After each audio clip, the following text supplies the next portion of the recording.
ఎడారిలో సెలయేర్లు ఫిబ్రవరి 1.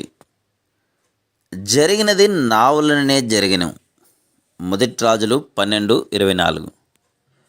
బ్రతుకులోని నిరాశలన్నీ దేవుని ప్రేమ విశేషాలే. రెవరెండ్ సిఏ ఫ్యాక్స్. ప్రియ కుమారుడా, ఈరోజు నీకోసం ఒక సందేశాన్ని తీసుకొచ్చాను. దాన్ని నీ చెవులో చెప్పని. ముసురుకుంటున్న కారు మబ్బులను అది మహిమ రథాలుగా మార్చేస్తుంది. నీ అడుగు పడబోతున్న ఇరుకు దారుల్ని మృదువుగా చేస్తుంది.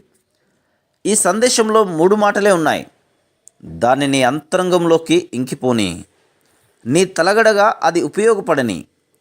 ఆ సందేశం ఏమంటే, జరిగినది నా వలననే జరిగెను. నీవెప్పుడైనా ఆలోచించావా? నీకు సంబంధించిన వాటన్నిటిలో నా బాధ్యత కూడా ఉంది. మిమ్మల్ని ముట్టుకున్నవాడు నా కనుగుడ్డును ముట్టుకున్నాడు. జకర్యా 2:8 స్వేచ్ఛానువాదం. నీవు నా దృష్టికి ప్రియుడవు. యెషయా 43:4. అందుకని నీకు సంగతులన్నీ తెలియజెప్పడం నాకెంతో ఇష్టం. నిన్ను శోధనలు ఎప్పుడు అటకాయిస్తాయో నీకు తెలియజేస్తాను. శత్రువు ఎప్పుడు వరదలాగా వచ్చి పడతాడో చెప్తాను. ఇవన్నీ నా వల్లనే జరుగుతాయి. నీ బలహీనతకి నా శక్తిని జోడిస్తాను. నీ పక్షంగా నన్ను యుద్ధం చేయనివ్వడంలోనే నీకు క్షేమం ఉంది. నిన్ను అపార్థం చేసుకునే మనుషుల మధ్య కష్టకాలంలో ఉంటున్నావా? వాళ్ళు నిన్ను లెక్క చేయకుండా నిన్ను ఓ మూలకి నెట్టేస్తున్నారా? ఇదంతా చేయిస్తున్నది నేనే. ఈ పరిస్థితులన్నిటికీ ప్రభువుని నేనే. నువ్విప్పుడున్న చోటికి రావడం అన్నది ఎవరి ప్రమేయం లేకుండా జరిగింది కాదు. నేను నీ కోసం నిర్దేశించిన స్థానమే ఇది. విధేయతను నేర్పమని అడిగావు కదూ, ఆ పాఠం నేర్పే బడిలో నిన్నుంచాను. నీ పరిసరాలు, పరిస్థితులు నా ఇష్టాన్ని నెరవేరుస్తున్నాయి. గడ్డు పరిస్థితిలో ఉన్నావా? నువ్వు గడించేది పొట్టకూటికే సరిపోవడం లేదా?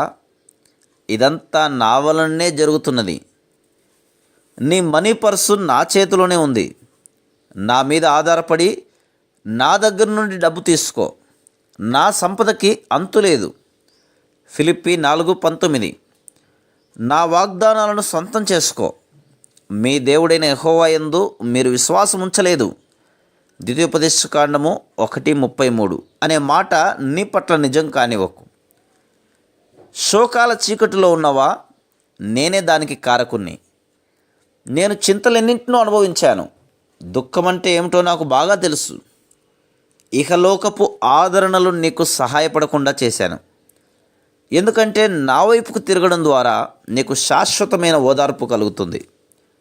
2 తెస్సలోనిక 2:16-17 నా కోసం ఓ గొప్ప కార్యాన్ని తలపెట్టి ఇప్పుడు బాధలో, నీరసంలో రోగివిగా ఉన్నావా? ఇది నా వలన జరిగిందే. నువ్వు హడావుడిగా తిరుగుతున్న రోజుల్లో నీకు ఏదైనా చెప్పాలంటే సాధ్యపడలేదు. నీకు కొన్ని లోతైన అనుభవాలను నేర్పుదామనుకున్నాను. ఊరక నిలిచి చూస్తుండే వాళ్ళు కూడా తమ ధర్మాన్ని నిర్వర్తిస్తున్నవారే. నా సేవకుల్లో గొప్పవాళ్ళు చాలామందిని పని చేయనివ్వకుండా కొంతకాలం అలా ఉంచాను. తద్వారా ప్రార్థన అనే ఆయుధాన్ని ఉపయోగించడం వాళ్ళు నేర్చుకున్నారు. ఈనాడు నీ చేతుల్లో ఈ నూనె పాత్రను పెడుతున్నాను. ఉచితంగా దాన్ని వాడుకో. నీకెదురయ్యే ప్రతి పరిస్థితిని, నిన్ను గాయపరిచే ప్రతి మాటని, నిన్ను సహనం కోల్పోయేలా చేసే ప్రతి ఆలస్యాన్ని, నీ బలహీనతని నువ్వు గుర్తించిన ప్రతి సమయాన్ని ఆ నూనెతో అభిషేకించు. అన్ని విషయాల్లోనూ నా జోక్యాన్ని నువ్వు అర్థం చేసుకున్నట్టయితే నీలో కలుక్కుమనే బాధ ఉండదు.